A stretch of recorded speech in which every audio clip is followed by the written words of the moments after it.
ကာတွန်းကားကြည့်ပြီးတော့အင်္ဂလိပ်စာလေ့လာချင်တဲ့သူတွေအတွက်တကယ်ကြည့်လို့ကောင်းတဲ့ကာတွန်းကားလေးတစ်ခုကိုပြပြပေးပါမယ်အဲ့ဒါကကျတော့ SWAT ပေါ့နော်ဒီကာတွန်းကားကဒီရက်ပိုင်းမှာ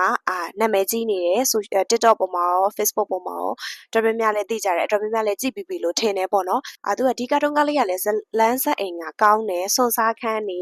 နောက်ပြီးတော့ဒီရုပ်ပုံတွေ animation တွေကတကယ်လေးကြည့်လို့အဆင်ပြေတယ်ပေါ့နော်ကြိုက်တယ်ခလေးတွေမဟုတ်ဘူးလူကြီးတွေလည်းကြည့်လို့ကောင်းတယ်ကာတွန်းကားမျိုးပေါ့နော်ဒါပေမဲ့ကိုကအင်္ဂလိပ်စာကိုလေ့လာနေတဲ့သူတယောက်အနေနဲ့အဲ့ဒီကားကိုကြည့်တော့မယ်ဆိုလို့ရှိရင်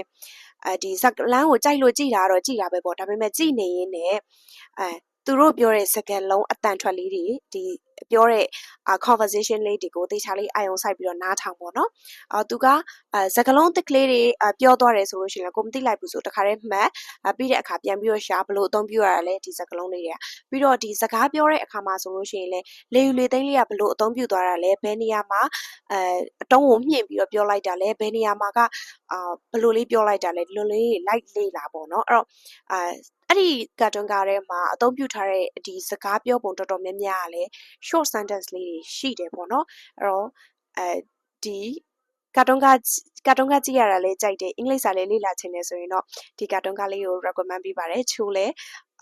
လွန်ခဲ့တဲ့တစ်ရက်နှစ်ရက်လောက်ကမှကြည့်လို့ပြီးတာပေါ့နော်စိတ်ဝင်စားဖို့ကောင်းတယ်နောက်ပြီးစိတ်လှုပ်ရှားရတယ်ပေါ့နော်စွန်စားကန်လေးတွေနဲ့ဆိုတော့အားလုံးစင်ပြေကြပါစေ bye bye see you tomorrow